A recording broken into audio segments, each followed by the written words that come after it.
18/8/65 की प्रातः class record चला है। माता ओ माता, तू है जग की भाग्य विधाता।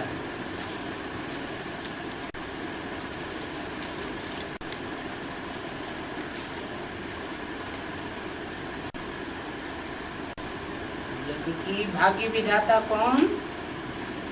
मुरली में कौन सा रिकॉर्ड बाबा ने चलाया है? जग की भाग्य विधाता कौन? माता। एक माता, दो चार माताएं, सब माताएं? दो माताएं। और कोई नहीं? और भुजाएं काट दी जाएंगी हैं? सभी माताएं नंबरवार ओम शांति। ये है माताओं की महिमा। एक माता की नहीं है, सभी माताओं की महिमा। तुम सब माताएं हो। भारत माता शक्ति अवतार ऐसे कहा जाता है ना। अव्यक्तवाणी में भी क्या बोला?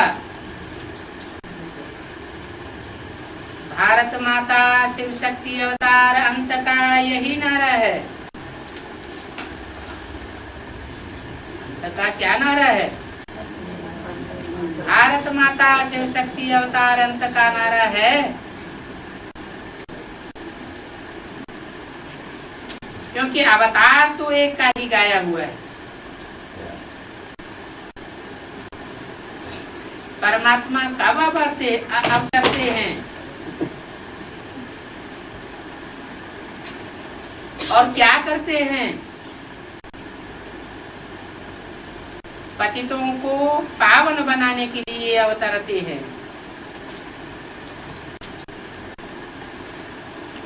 ऊंच ते ऊंच भगवान पतित पावन हुआ। अभी तुम बच्चों की बुद्धि में है कि परमपिता परमात्मा हमको पावन बनाने के लिए आए हुए हैं।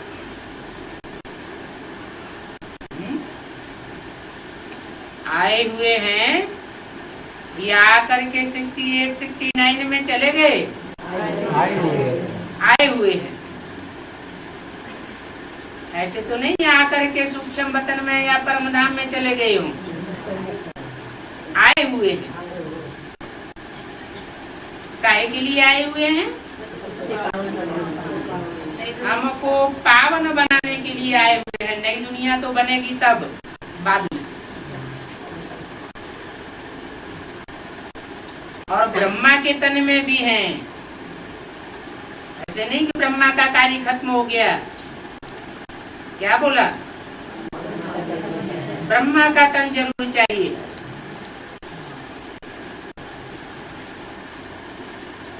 मुरली में बता भी दिया। भले ये ब्रह्मा चला जावे तो जिसमें भी प्रवेश करेंगे उनका नाम ब्रह्मा रखना पड़ेगा। तो ब्रह्मा के तन में भी हैं।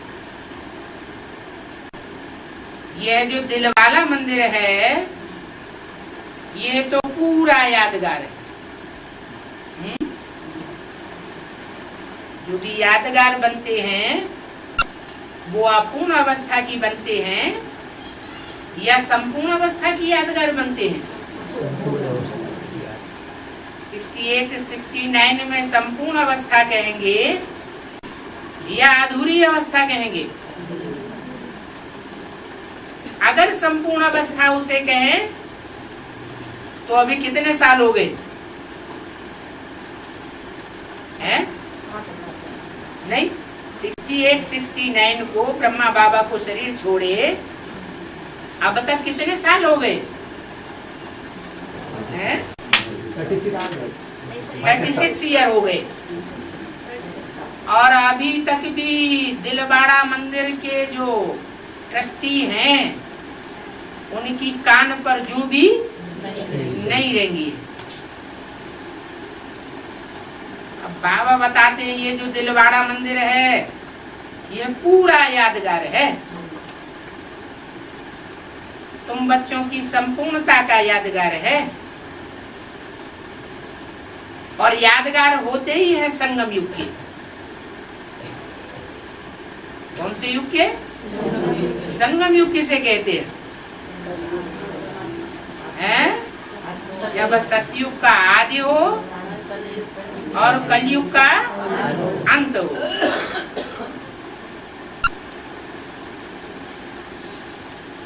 कलयुग में भी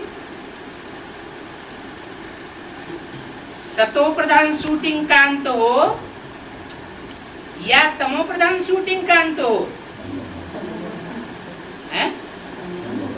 कलयुग में भी जब 4 अवस्थाएं गुजर जाएं शूटिंग पीरियड की, तो 4 अवस्थाओं गुजरने के बाद जब कलयुगी शूटिंग का, घोर कलयुग का भी अंत हो, तब यादगार कायम हो। सतयुग त्रेता में तो ऐसी बात होती नहीं। कैसी बात? कि सतयुग त्रेता के संगम पर कोई यादगार कायम होती हो, न सतयुग त्रेता के संगम पर कोई यादगार कायम होती है और न सतयुग त्रेता की शूटिंग के बीच में जो संगम पड़ता है उसमें कोई यादगार कायम होती है। रावण राज्य में मनुष्य दुखी होते हैं। रावण ही रजो तमो बनाते हैं। क्या कहा? रजो और तमो बनाते हैं, सतो प्रधान और सतो सामान्य नहीं बनाते। अब इस समय सृष्टि है तमो प्रधान। इस समय जिस समय वाणी चली उस समय भी तमो प्रधान और अभी भी तमो प्रधान। तो कौन सी सृष्टि की बात तब थी और कौन सी सृष्टि की बात अब है? उस समय वाणी हद में चल रही थी या बेहद में चल रही थी? बेसिक नॉलेज के बतौर चल रही थी या एडवांस नॉलेज के बतौर चल रही थी? बेसिक नॉलेज के बतौर हद की वाणी चल रही थी। बेहद के अर्थ उस समय लागू नहीं होते थे। अभी इस समय सृष्टि तमो प्रधान है, तो कौन सी सृष्टि तमो प्रधान है? कलयुगी सृष्टि तो तब भी थी।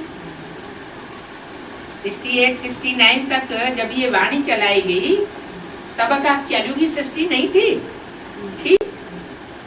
और कलयुगी सृष्टि अभी भी है। अंतर क्या है? उस समय बेसिक नॉलेज थी, अभी एडवांस नॉलेज का भी तामसी पीरियड चल रहा है। अभी इस समय सृष्टि तमो प्रधान है, तो कौन सी सृष्टि तमो प्रधान है? हद की सृष्टि तमो प्रधान है या बेहद की सृष्टि तमो प्रधान है? वो हद की बात तो खत्म हो गई हमारी। आप हुए, मर गई दुनिया। वो बाहर की दुनिया तो हमारे लिए खलास हो गई। और जिनके लिए अभी भी वो दुनिया काबिज है, वो वास्तव में पक्के ब्राह्मण अभी बने ही नहीं। जो पक्के ब्राह्मण बन चुके, उनके लिए वो दुनिया, वो जन्म, वो पूर्व जन्म खलास हुआ। अब समय ये जो चल रहा है वो ब्राह्मणों की सृष्टि की बेहद की बात है। ब्राह्मणों की सारी सृष्टि ही तमो प्रधान है। जब ये सृष्टि सतो प्रधान थी तो तुम बच्चे वहां राज्य करते थे। क्या वाणी कहां से चलना शुरू हुई? माताओं से। जिन माताओं को सामने रखकर बाबा बोलते हैं, वाणी में मर्ज करके बोलते हैं, उनके लिए वाणी चल रही है खास, और बाकी के लिए वाणी चल रही है आम। तो उन माताओं के लिए क्या कहा? जब ये ब्राह्मणों की शक्ति सतो प्रधान थी तो तुम बच्चे वहां राज्य करते थे। इस समय की बात होगी, यज्ञ के आदि में वो माताएं, सतो प्रधान जब पीरियड था ब्राह्मणों की दुनिया का, तो वो माताएं कंट्रोलर थी, राज्य करती थी, राज्य करने की शूटिंग कर रही थी। तुम्हारी बुद्धि में ये सुदर्शन चक्र अभी है, तुम ब्राह्मण हो, सुदर्शन चक्रधारी, ज्ञान देने वाला एक ही ज्ञान सागर है। क्या तुम माताएं ज्ञान सागर नहीं हो? ज्ञान देने वाला एक ही ज्ञान सागर है, उसकी निशानी दिलवाला मंदिर है, और फिर अचल घर भी है। इसकी निशानी है ज्ञान सागर, बाप की निशानी है दिल वाला मंदिर। कौन सा वाला? दिल वाला मंदिर, देह वाला नहीं, दिल वाला। और अचल घर, कैसा घर? अचल घर। सारी दुनिया डोलायमान हो जाए, लेकिन जो ज्ञान सागर का पार्ट होगा वो डोलायमान होने वाला नहीं है। इसलिए बोल दिया क्या? नैया डोलेगी लेकिन डूबेगी नहीं। तो ज्ञान सागर की नैया डूबने वाली नहीं है। इसलिए उस नैया के बारे में हिंदू धर्म में और सिख धर्म में बहुत महिमा की गई। हिंदुओं में महिमा की गई है शंकर चाप जहाज। क्या? शंकर का जो पुरुषार्थ रूपी धनुष है वो जहाज के माफिक काम करता है। कहाँ? इस विषय वैतरणी नदी में। मुरली में उस जहाज का नाम क्या दिया है? मुरली में भी कुछ नाम दिया है? नहीं दिया। क्या नाम दिया है?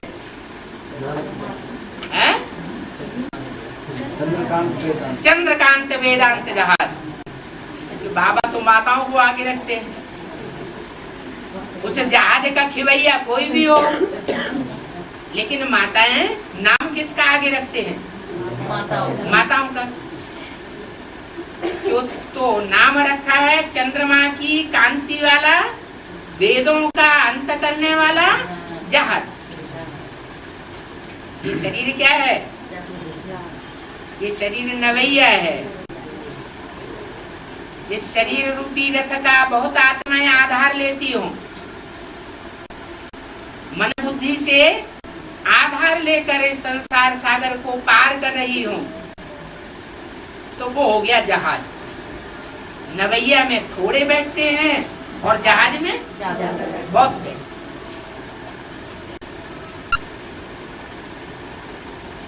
तो ये ज्ञान सागर है, दिलवाड़ा मंदिर और अचल घर भी।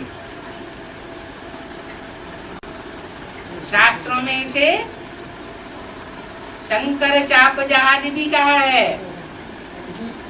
और सिखों का सबसे बड़ा गुरु कौन माना जाता है? सिखों में अपने गुरु को क्या नाम दिया है, जिसको सदगुरु कहते हैं? नानक चाप जहाज। वो उसी को सबसे बड़ा गुरु निराकार समझते हैं। लेकिन है किसकी बात? क्योंकि गुरु नानक तो आज से 500 साल पहले कलयुग में ही आए थे ना।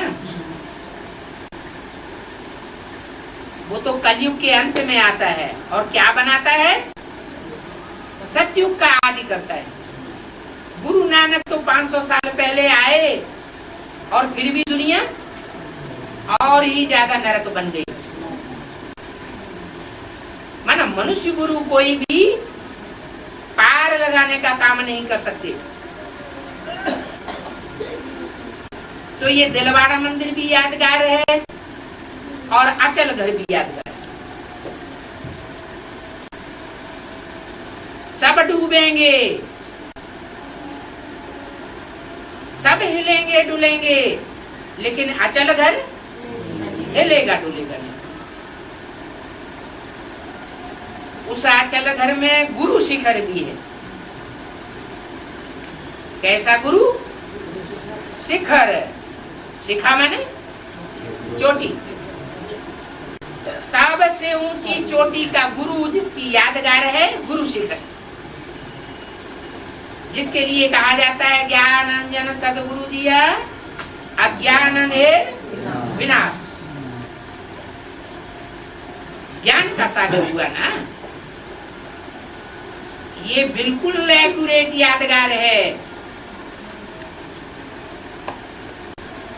तुम बैठे भी यहां हो चोटी पर चढ़ने के लिए।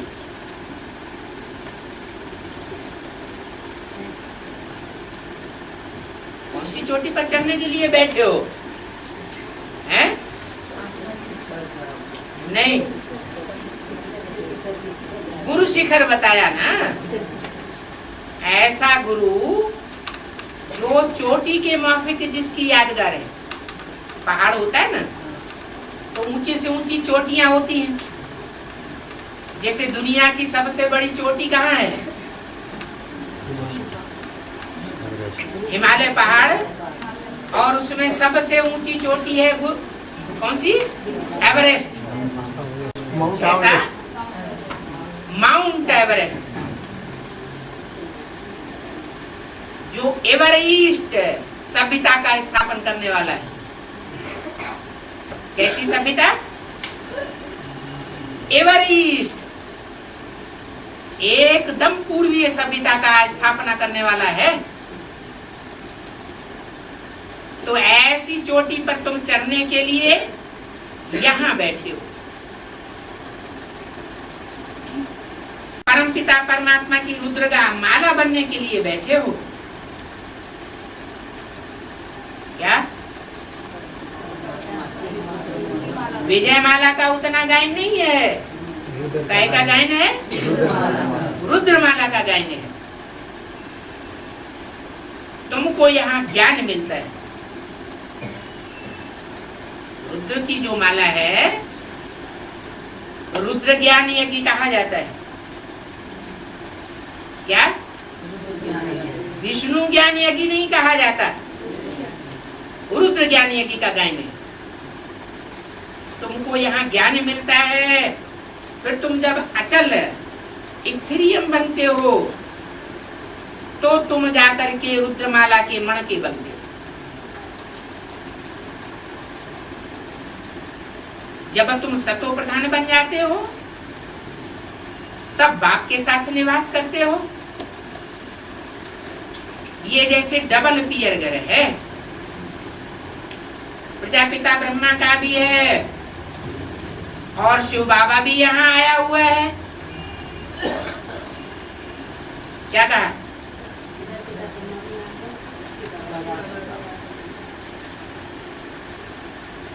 ये घर जो है प्रजापिता ब्रह्मा का भी घर है और शिव बाबा भी यहाँ आया हुआ है। तुम बच्चों को ज्ञान से श्रृंगार करने के लिए, अभी ज्ञान रत्नों से पूरा श्रृंगार हो करके विष्णु जैसे देवता बने नहीं हो, नारायण जैसे देवता बने नहीं हो, या लक्ष्मी जैसे बने नहीं हो, लेकिन अभी तुमको बनना है। आया हुआ है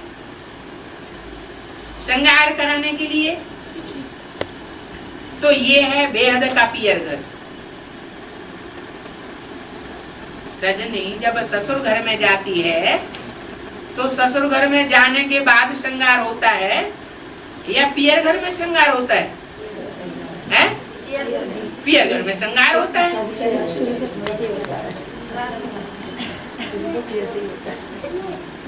तो ये है डबल पियर घर। डबल पियर घर क्यों बताया है? एक तो ब्रह्मा बाप का घर और एक शिव बाबा का घर। शिव बाबा के पास जब तुम पहुंचते हो तो संकल्प विकल्प सारे खलास हो जाते हैं ना।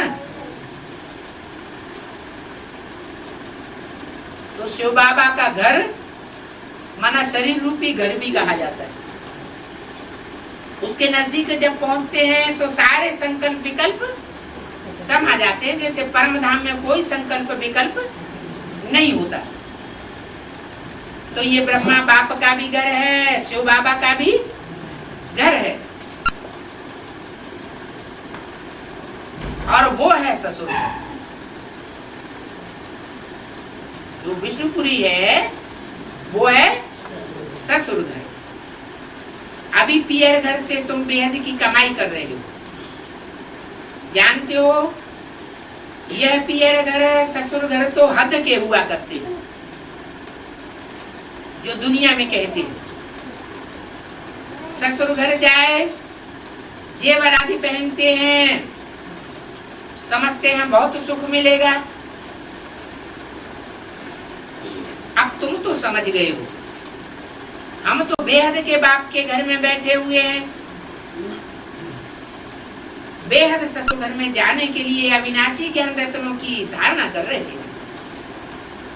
हमारे कोई स्थूल जेवर नहीं है, हम तो अविनाशी ज्ञान रत्नों की धारणा करने वाले हैं।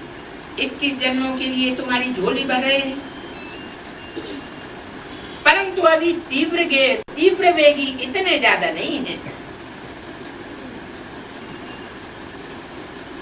जो सतो प्रधान पुरुषार्थी होते हैं उनको कहा जाता है तीव्र वेगी। क्या कहा? तमो प्रधान पुरुषार्थी और सतो प्रधान पुरुषार्थी की पहचान क्या है?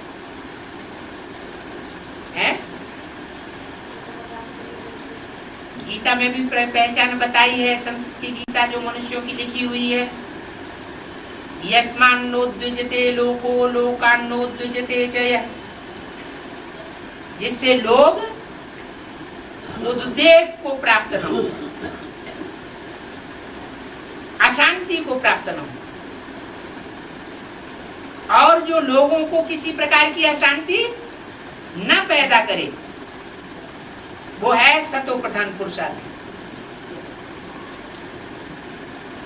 जो तमो प्रधान होते हैं वो खुद भी दुखी होते रहते हैं और दूसरों को भी संपर्क में आने वालों को भी दुखी करते रहते हैं। तो सतो प्रधान को तीव्र विवेकी कहा जाता है।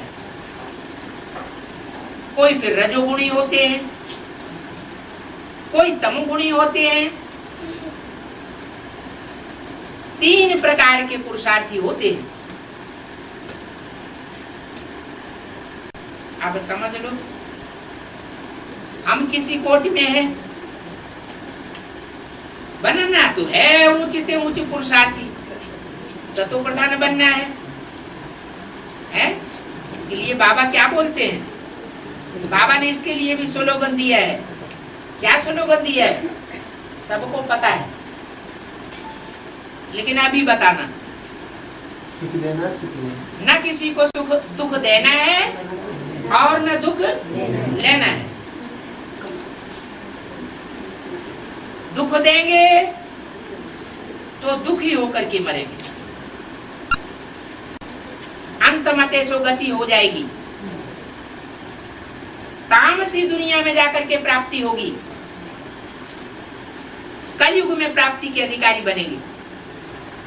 बाकी 3 युगों का सुख समाप्त हो जाएगा। तो बनना है ऊंचे ऊंचे पुरुषार्थी।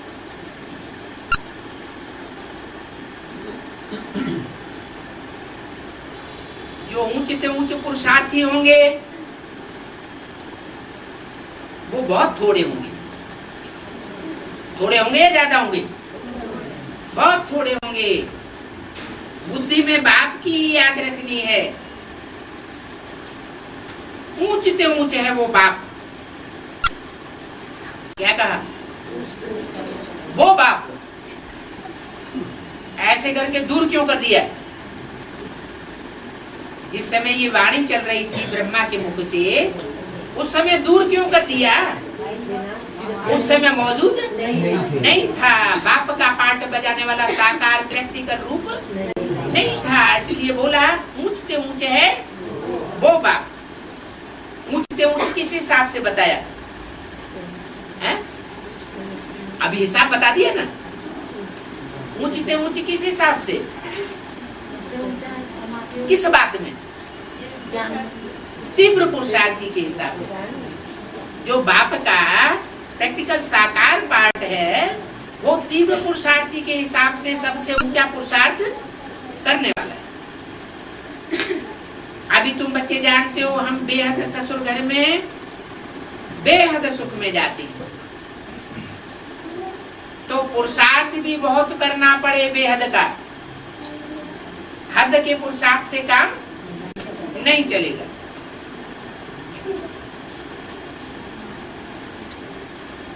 आत्मा कहती है मैं आयरन एज में आ गई हूं, अब परमपिता परमात्मा हमको मिला है। कहते हैं बच्चे तुमको यहाँ पुरुषार्थ कर गोल्डन एज को पाना है। क्या? यहाँ ही गोल्डन एज को पाना है। तथाकथित ब्रह्मा कुमार कुमारियों की तरह शरीर छोड़ करके अगले जन्म में गोल्डन एज को नहीं पाना है। क्या कहा? यहाँ ही पुरुषार्थ करके गोल्डन एज को पाना है। जब ऐसी अवस्था हो जाएगी, कैसी? न कोई को दुख देंगे और न कोई का दिया हुआ दुख लेंगे। जब ऐसी ऊंची ऊंची स्टेज हो जाएगी कि न मनसा से दुख देंगे, न वाचा से दुख देंगे, न कोई भी प्रकार की कर्मेंद्रियों से किसी को दुख देंगे, तो तुम गोल्डन एज में आ जाओगे। इस नरक की दुनिया में गोल्डन एज कहां से आएगी? जैसे यज्ञ के आदि में, कराची में जब हिंदुस्तान पाकिस्तान का बंटवारा हुआ था, तो सारे पाकिस्तान हिंदुस्तान में खून की नदियां बह रही थी, और कराची में सागर के किनारे ये सारा ब्राह्मणों का ग्रुप निश्चिंत होकर के पुरुषार्थ कर रहा था। तो नरक के बीच स्वर्ग का वर्षा मिला ना, तो आज में तो था छोटा सा सैंपल, और अभी अंत में होगा ऐसे सतो प्रधान पुरुषार्थी ब्राह्मणों का बड़ा संगठन, जिसके लिए बोला हुआ है कि तुम बच्चे परम धाम को इस सृष्टि पर उतार लेंगे। अगर उतारेंगे नहीं तो शांति धाम का गेट खुला हुआ कैसे कहा जाएगा? तुम बच्चे, तुम माताएं क्या करती हो? स्वर्ग के गेट खोलती हो। तो स्वर्ग के गेट खोलने वाली निमित्त कैसे बनेंगी? माने इसी दुनिया में, इसी जीवन में हमें गोल्डन एज में जाना है। भक्त लोग कहते हैं जब मरेंगे तो मरने के बाद स्वर्ग में जाएंगे। कौन से भक्त लोग? बाहर की दुनिया के ही, ब्राह्मणों की दुनिया के भी कहते हैं यहाँ थोड़ा ही स्वर्ग आने वाला है। कहाँ आएगा? मरेंगे तो मरने के बाद स्वर्ग मिलेगा। बाप क्या कहते हैं? बाप कहते हैं तुमको जीते जी मरना है। जीते जी इस पुरानी दुनिया के संबंधों से, संपर्कों से, परंपराओं से मरना है। और नई ब्राह्मणों की जो दुनिया सामने खड़ी है उसमें जीना है। तो तुमको तमो प्रधान से सतो प्रधान बनना है, और सतो प्रधान भी तुम सबको बनना है। क्या कहा?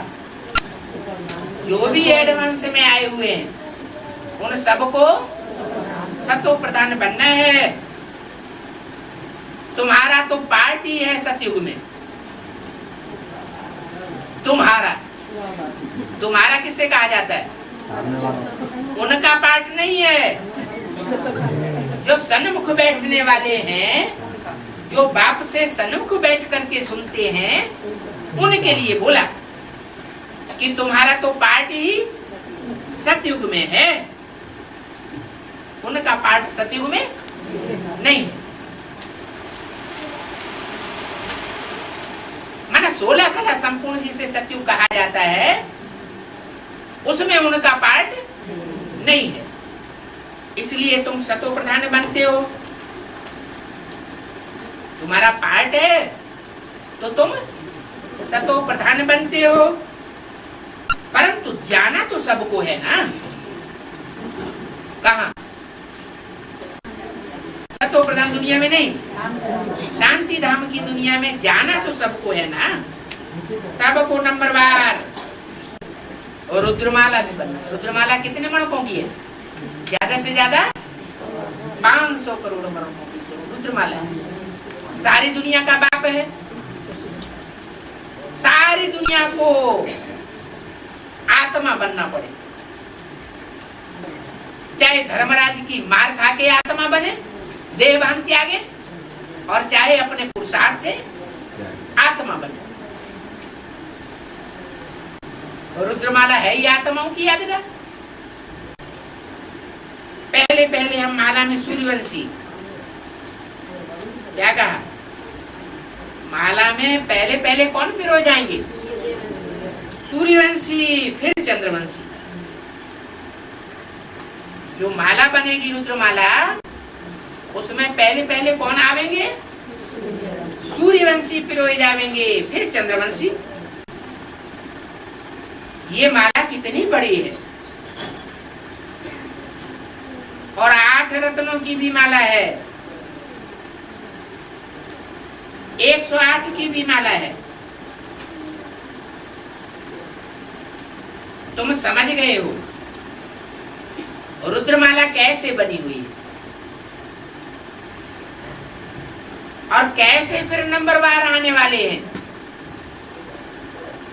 जब नाम ही है, क्या नाम है? रुद्रमाला। तो रुद्रमाला से जो जितने अटैच्ड होंगे, रुद्र के ज्यादा संसर्ग संपर्क में आने वाले होंगे, वही नंबरवार रुद्रमाला के मणके बनेंगे। चाहे 8 के बने, चाहे 108 के बने, चाहे 16,108 के हो, चाहे ब्रह्मा की भुजाओं में 1,008 के हो। लेकिन बता दिया कि नंबरवार आने का प्रमाण क्या है। क्या प्रमाण बताया? तुम समझ गए हो रुद्रमाला कैसे बनी हुई है? आत्माओं की है? अरे 8 की भी रुद्र की माला है, जो सर के ऊपर, रुद्र के सर के ऊपर मणके 8 रखे हुए होते हैं माला के। गले में आने वाली 108 की भी माला है, जो गले में पड़ी हुई है। क्या कहते हैं? गले पड़ने के बारे में क्या कहते हैं? गले पड़ गए है? चाहे बिच्छू टिंडन की माला हो तो भी क्या कहते हैं? सांप बिच्छू टिंडन भी कहाँ पड़ गए? गले पड़ गए। तो बोला तुम जानते हो कैसे फिर नंबरवार आने वाले हैं, तो क्या जाना है? नंबरवार कैसे आने वाले हैं? जो जितने जास्ती रुद्र के संसर्ग संपर्क में आने वाले होंगे, जितने क्लोज कनेक्शन रखने वाले होंगे, आदि से अंत तक जितना जास्ती निभाने वाले होंगे, उतना नजदीक माला में आवेंगे। ये बात तुम जानते हो।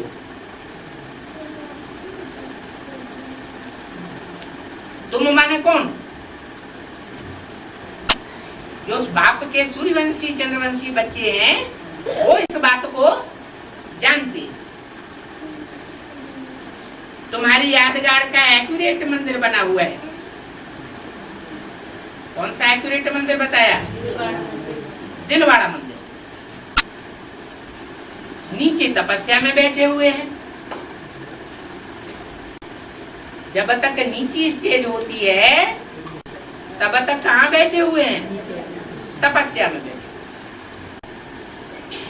माने जब तक समझो नीची ऊंची स्टेज हो रही है, माया हमको नीचे ऊपर करती है, तब तक हमारा वनवास तपस्या का जीवन चल रहा है।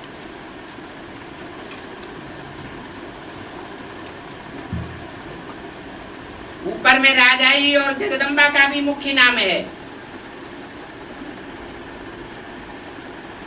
जो दिलवाड़ा मंदिर है, उसमें छत में जो देवताएं दिखाए गए हैं, वहां देवताएं और देवताओं के साथ साथ जगदम्बा का भी चित्र दिया हुआ है, ऊंची स्टेज। पाठ तो तुम माताओं का है ना। बाप आए गुरु पद तुम माताओं को देते। क्या कहा है? बाप आए पुरुषों को गुरु पद नहीं देते। इस द्वापर कलयुगी रावण राज्य की दुनिया में क्या देखा जाता है? गुरु बन करके कौन बैठते हैं? मोस्टली है पुरुष लोग गुरु बन करके बैठते। बाप कहते हैं मैं जब आता हूं तो घर घर में गुरु बने बैठे हैं। पति भी क्या होता है?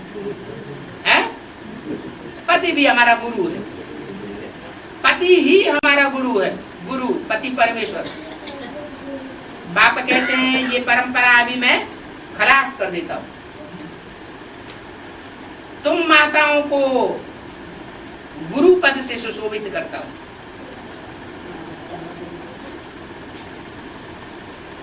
तुम माताओं को गुरु पद देता हूं। इस बात में है? इस बात में गुरु पद देते हैं। खास बात कौन सी है जिसमें माताओं को गुरु पद मिल जाता है? बाप की पहचान भी बुद्धि में किस आधार पर बैठती है? माता के आधार है? ज्ञान तो पुरुषों में ज्यादा। देखो अभी प्रश्न पूछा गया कि जहाज का नाम क्या है, तो नाम किसने बताया? इतनी बैठी हुई है और नाम किसने बताया? भाई ने बताया। तो पुरुष ज्ञान में तो बहुत ऊंचे हो सकते हैं। हाँ, रावण भी ज्ञान में तो बहुत ऊंचा था, लेकिन किस बात में हार जाता था? ये हार गया है विकार के मामले में। पराई स्त्री को चुरा करके ले आया, लाट टपक पड़ी। बाप कहते हैं तुम भारत की माताओं में ऐसी बात नहीं है। तुम्हारे अंदर जो प्योरिटी है अपने जीवन में एक को अपनाने की, वो किसी पुरुष मात्र में ये प्योरिटी नहीं हो सकती। इसलिए बाप आए गुरु पद तुम माताओं को देते कि बैठ करके अपनी गीता पाठशाला में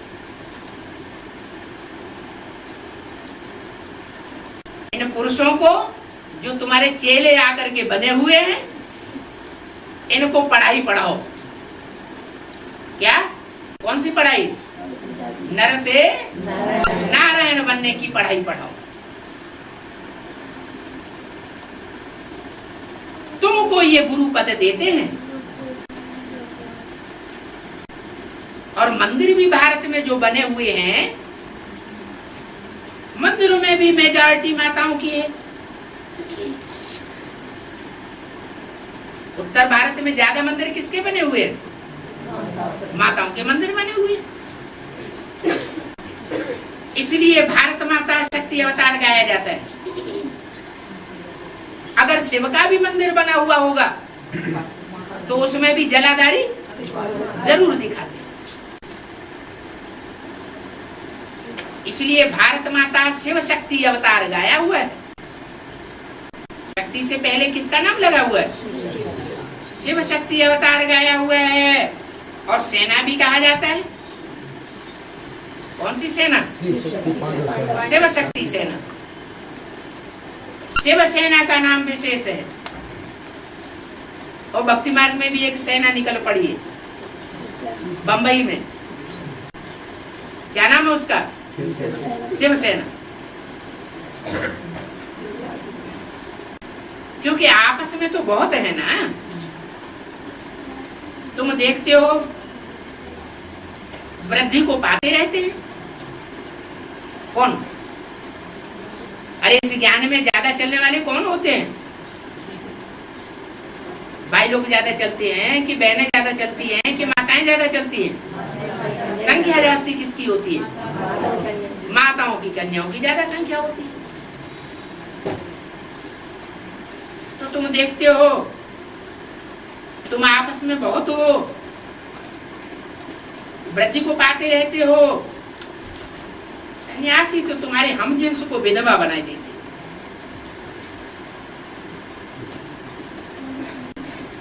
हैं। सन्यासी क्या करते हैं? बहुत तंग हो जाते हैं घर गृहस्थी में तो छोड़ छाड़ करके भाग जाते हैं।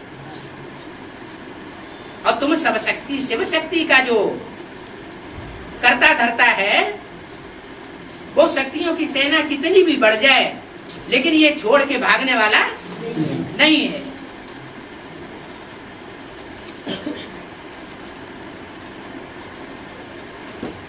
वो जाते हैं घर बार छोड़ते पवित्र बनने के लिए। क्या वो पवित्र बनने के लिए क्या करते हैं? घर बार बीवी बाल बच्चे छोड़ के भाग जाते हैं। और बाप सिखाते हैं तुमको पवित्र बनने के लिए घर बार बीवी बच्चे छोड़ने की दरकार नहीं है। ये तो कायरता है। कैसे? हाँ नहीं, रचना तो रची है।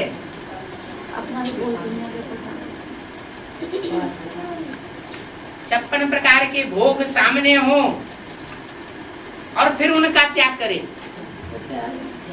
तो त्याग है। और जंगल में चले गए है ही कुछ भी नहीं, फिर वो मजबूरी है या त्याग है? कोई जंगल में कैदी हो, वो जेल में कैदी हो और कहे कि हमने 20 साल पवित्रता का पालन किया, तो ये मजबूरी हुई ना। जाते हैं भी माता को क्या बनाया भोजन खाते हैं। तो बताया ये सन्यासी तो तुम्हारी हमजिन्स को विधवा बनाई देती। उन्होंने घर बार छोड़ा है पवित्र बनने के लिए। क्योंकि रावण राज्य जब शुरू होता है तो पवित्रता की जरूरत रहती है। राम राज्य में तो ऑटोमेटिक पवित्रता होती ही है। उस समय हाहाकार हो जाता है। क्या कहा? रावण राज्य में हाहाकार हो जाता है, अर्थक्वेक आदि होती है। जब बहुत अति का व्यभिचार बढ़ता है तब धरणी हिल जाती है। हद की धरणी तो हद की है। वेद की धरणी बाबा किसे बताते हैं? जो कन्याएं माता हैं वही बेहद की धरणी है। जैसे धरणी बहुत अत्याचार सहन करती है तो उन गुरुओं ने समझ लिया कि कोई जड़ जमीन है, ये पृथ्वी, वो अत्याचार सहन करती है। सहन करना चैतन्य आत्मा का होता है, यह जड़ जमीन सहन करती है।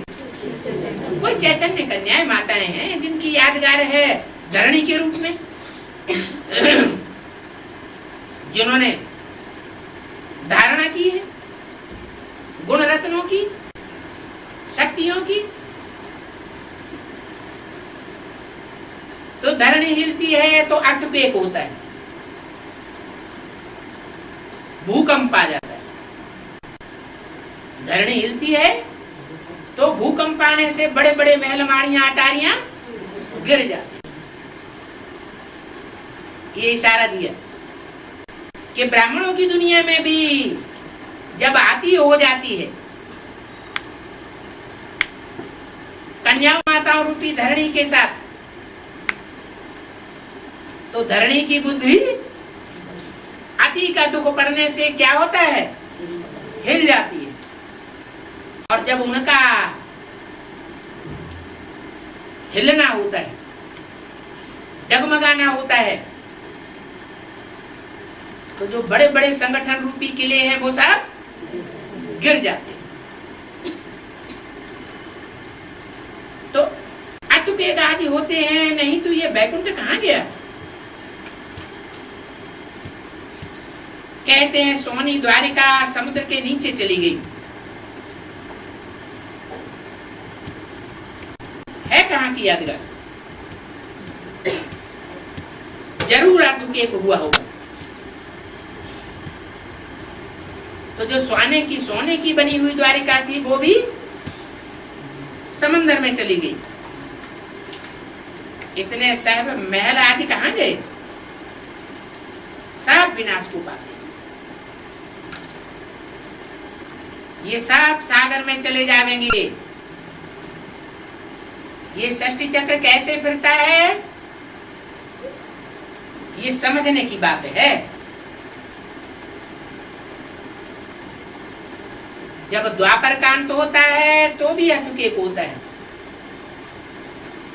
और जब कलयुग का अंत होता है तो भी अर्थक्वेक होता है।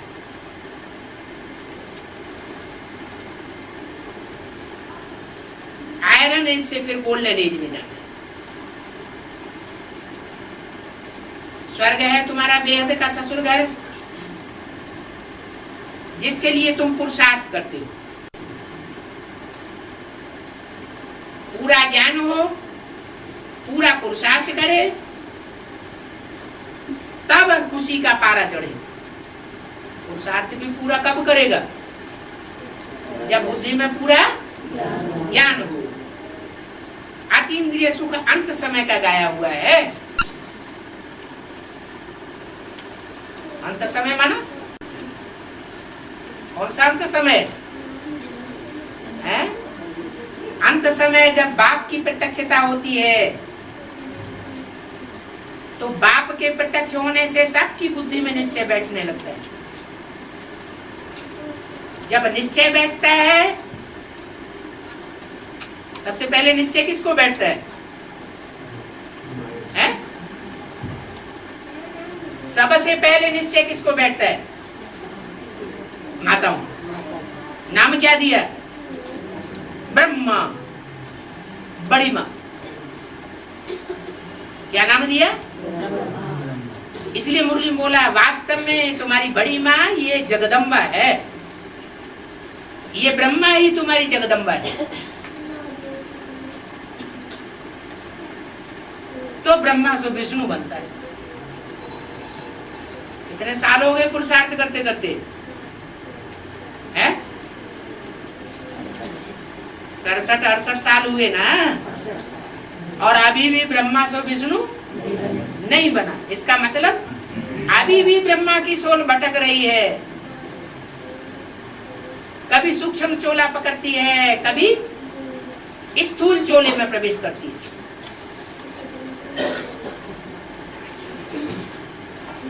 कभी चंद्रमा के रूप में प्रवेश करती है, अर्धचंद्र के रूप में, और कभी गुल्यार दादी में प्रवेश करती है। तो अभी भी वो सेकंड नहीं आया, कौन सा? ब्रह्मा सो विष्णु बनने का। 1865 की वाणी का दूसरा पीठ।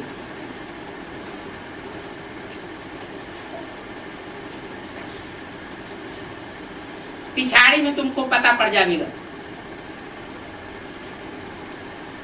क्या पता पड़ जाएगा किस किसने कितना पुरुषार्थ किया है,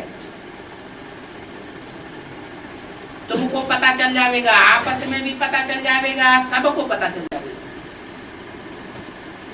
कौन क्या क्या पद पावेंगे। पिछाड़ी में समझ जावेंगे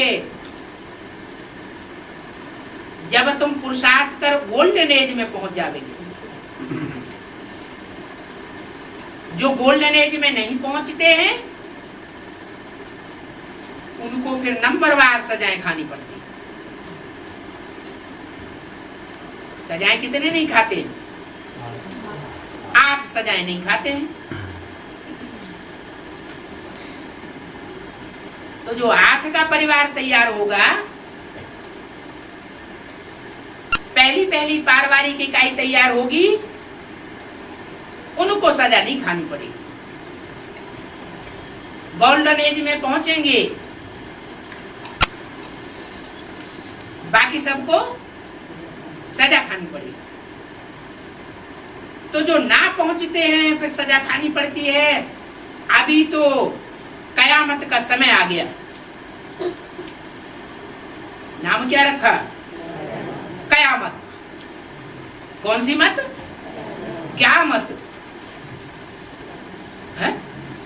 अरे मत क्या है? कयामत माना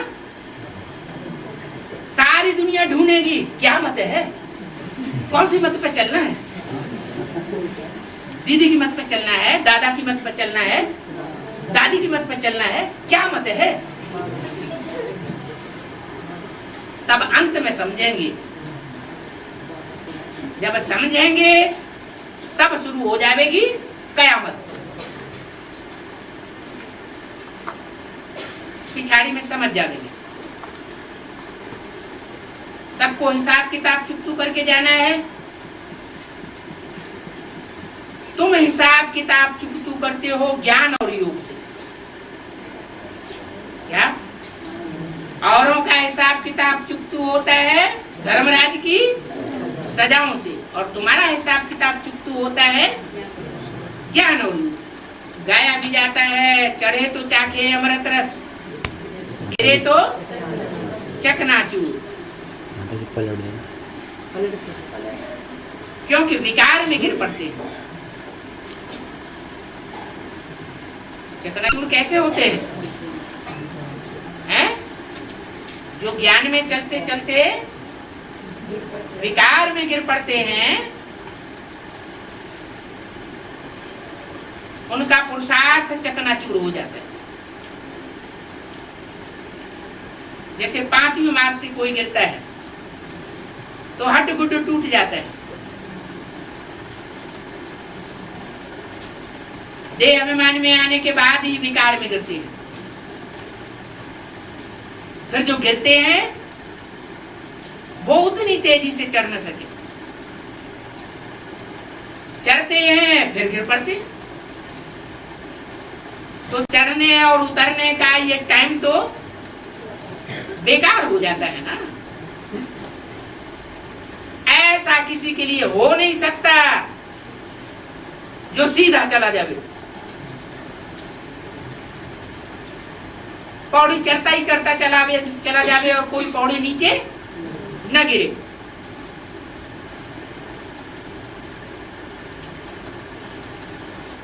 थोड़ी भी अच्छी अवस्था होती है फिर तूफान आ जाता है। महसूसता आती है कोई ग्रहाचारी। क्या कहा? किसकी आचारी है? कोई ग्रहण है, चाहे शुक्र ग्रहण है, चाहे शनिचर ग्रहण है, उसके आचरण को हमने फॉलो किया है पूर्व जन्म में, उसकी बातों को माना है और बाप की बातों को छोड़ा है।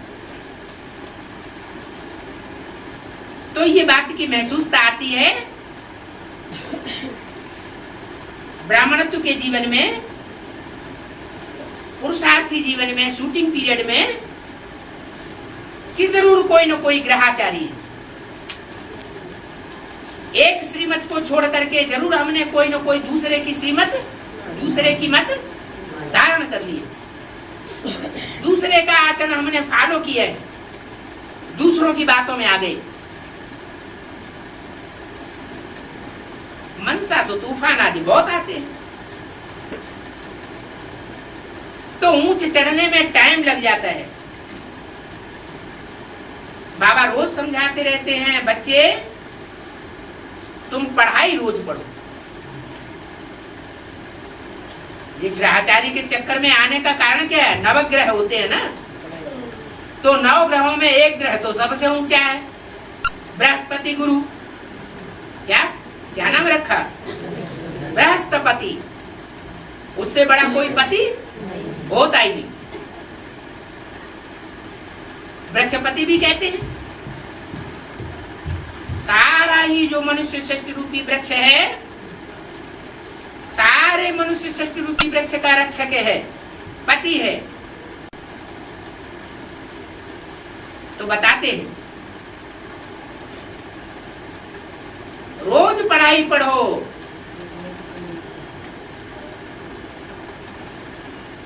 ग्रहाचारी चढ़ने का क्या कारण बताया? पूरी पढ़ाई जो नहीं पढ़ते हैं तो उन पर ग्रहाचारी आती ही रहती है। पॉइंट्स दिन प्रतिदिन बहुत मिलती रहती है। बाप और वर्षे को याद करो। अभी ये टाइम पूरा होता है। कौन सा टाइम है? बाप और वर्षे का याद करने का जो टाइम है वो पूरा होता है। हमको फिर से वर्षा लेना है। क्या यज्ञ के आदि में भी गोल्डन एज की स्थापना हुई थी, वर्षा लेने की शूटिंग की थी, और अभी हमें फिर से वर्षा लेना है। फिर से माना दोबारा। फिर से का मतलब ये नहीं हर कल्प दोबारा। सतयुग में राजा रानी प्रजा सब होंगे। जैसा जैसा कर्म जो पुरुषार्थ करेंगे वैसा फल मिलेगा। लक्ष्मी नारायण से ही राज्य शुरू होगा। वो होता है विक्रमादित्य संवत। कैसा संवत? विकर्मों को, विपरीत कर्मों को जीतने वाला संवत। विकर्मों पर जीत पहनकर तुम अपना राज्य भाग लेती हो। क्या कहा? स्वर्ग में जो अपना अपना राज्य भाग लेंगे, किस आधार पर लेंगे? जो विपरीत कर्म है, श्रीमत के बरखिलाफ जो कर्म है, उन पर जीत पाने से हम स्वर्ग का वर्षा ले लेंगे। पुरुषार्थ अनुसार नंबरवार पद पावेंगे। हर एक अपने पुरुषार्थ की रिजल्ट को देखते चलो। हम कितना कितना पुरुषार्थ करते हैं। तमो प्रधान से चतुर्थ प्रधान में जाना है। आत्मा कहती है मुझे पुरुषार्थ करके सूर्यवंशी राजाई पानी। क्या कहा? तू भी पुरुषार्थी है। उन सबकी आत्मा क्या कहती है? पुरुषार्थ करने का फायदा तो तब है जब हमें सूर्यवंशी पद मिले। सूर्यवंशी राजाई पानी है। हम तो पूरा ही पढ़कर बाप को पूरा याद करेंगे। तुमको अभी सारे ही ज्ञान की रोशनी मिलती है। अभी माना कभी, अभी इस संगम युग में ही, इस लास्ट एक जन्म में ही तुमको सारे ज्ञान की रोशनी मिल जाती है। ज्ञान का सारा सार तुम्हारी बुद्धि में समाया जाता है। भविष्य में तुम क्या बनेंगे सब कुछ बुद्धि में आता है। बहुत बच्चे गफलत में रहने के कारण भूल जाते हैं और अवज्ञाएं भी करते रहते हैं। क्या करते रहते हैं? अवज्ञाएं भी करते रहते हैं, बेहद के बाप की निंदा करने के निमित्त बन पड़ते हैं। क्या अवज्ञा करते करते बेहद का जो बाप इस सृष्टि पर आया हुआ है उसकी निंदा करने के निमित्त बन पड़ते हैं। क्रोध होने से भी कितना नुकसान कर देते हैं। बाप सब समझ जाते हैं ये क्या कर रहे हैं, इनमें क्रोध का भूत है। इसलिए कामी से भी दूर रहना चाहिए और क्रोधी से भी दूर रहना चाहिए।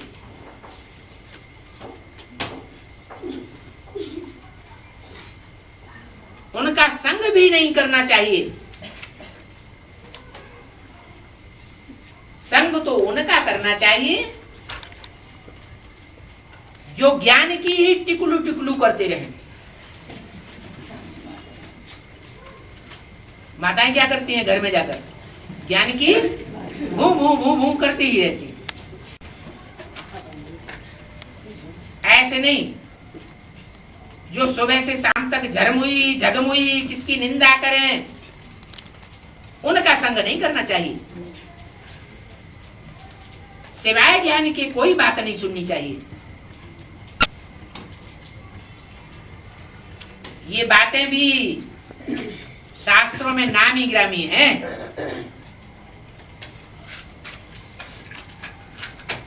दूतियों ने सीता को राम से जुदाई दे दी। क्या कहा? राम और सीता की जुदाई का कारण कौन बनी है? दूतियां।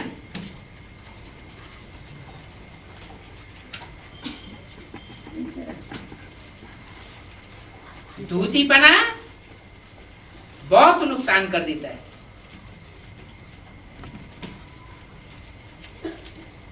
तो ऐसी धूतियों की बातें नहीं सुनना चाहिए। Hear no evil. उल्टी सुल्टी बातें करने वाले के संग में कब नहीं फंसना। ऐसे बहुत नुकसान कर देते हैं, पद नीचा कराए देते हैं और बेहद के बाप से बुद्धि योग तोड़वाए देते। इसलिए मुरली में बोला है, दूतियां ऐसे ऐसे खराब काम करती हैं कि झूठी बातें सुनाकर दिल ही खराब कर देती हैं बाप के प्रति। और जब बाप के प्रति दिल खराब हो जाएगा तो चाहे कितना भी उनको ज्ञान सुनाओ, उनके ऊपर कोई असर पड़ने वाला नहीं। बेहद के बाप से भी बुद्धि योग तोड़वाई देती है।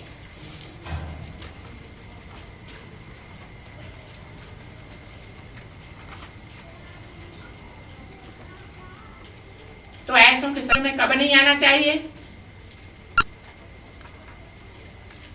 राम सीता फेल हुए ना,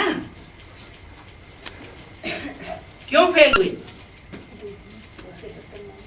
क्योंकि पूरा योग नहीं रखा तो गिर पड़े।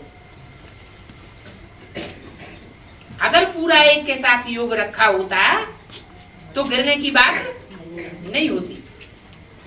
बाकी ऐसे नहीं कि राम राज्य में कोई सीता को चुरा ले गया, नहीं, ये सब गिरावट की बातें हैं जो दूसरे धर्म वालों ने फैलाई है। भक्ति मार्ग है ही गिरावट की बात है। भक्ति माना दुर्गति, ज्ञान माना सदगति। क्या कहा?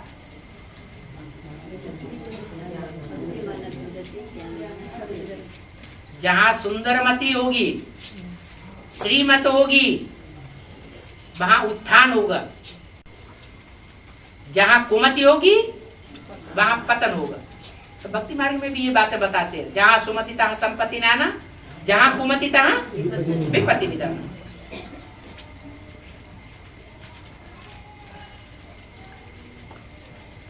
तो सतयुग त्रेता में भक्ति होती नहीं है, बाद में भक्ति मार्ग शुरू होता है। याद करते हैं, हे पतित पावन आओ। तो द्वापर से लेकर के ये पुकार करते हैं। क्या कहा? आने की पुकार, बुलाने की पुकार कब से करते हैं?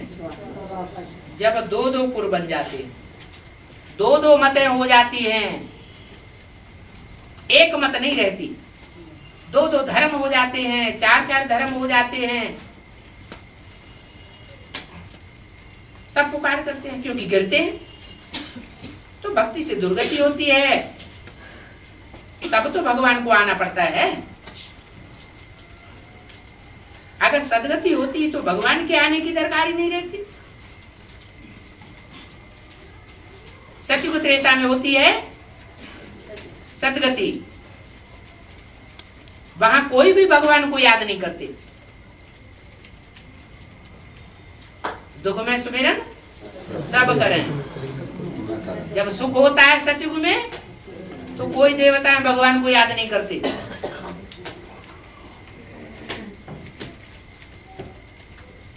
कोई बुलाते नहीं। विदेशी लोग पतित पावन सीताराम को बुलाते हैं? बुलाते हैं? नहीं बुलाते। क्यों? क्योंकि वो नए नए धर्म है, अंत तक भी उनकी सात्विक स्टेज चल रही है, सुखी है। तो जो सुखी है वो भगवान को क्यों बुलाएंगे? ब्राह्मणों की दुनिया में भी जिनको पदमान मर्तबा मिला हुआ है, धन पद बढ़ रहा है, उनको भगवान को बुलाने की क्या दरकार है? इसलिए मुरली में बोल दिया, जो पतित पावन सीताराम कह के बुलाते नहीं, वो पतित से पावन बनते भी नहीं। उनके जन्म कम हो जाएंगे। भले सतयुग त्रेता में आवेंगे, लेकिन जन्म कम होने की वजह से कलाएं भी कम हो जाएंगी। और जिनकी कलाएं कम होंगी वो द्वापर युग से दूसरे धर्मों में कन्वर्ट हो जाएंगे। तो भारत को धोखा देने वाले हुए ना।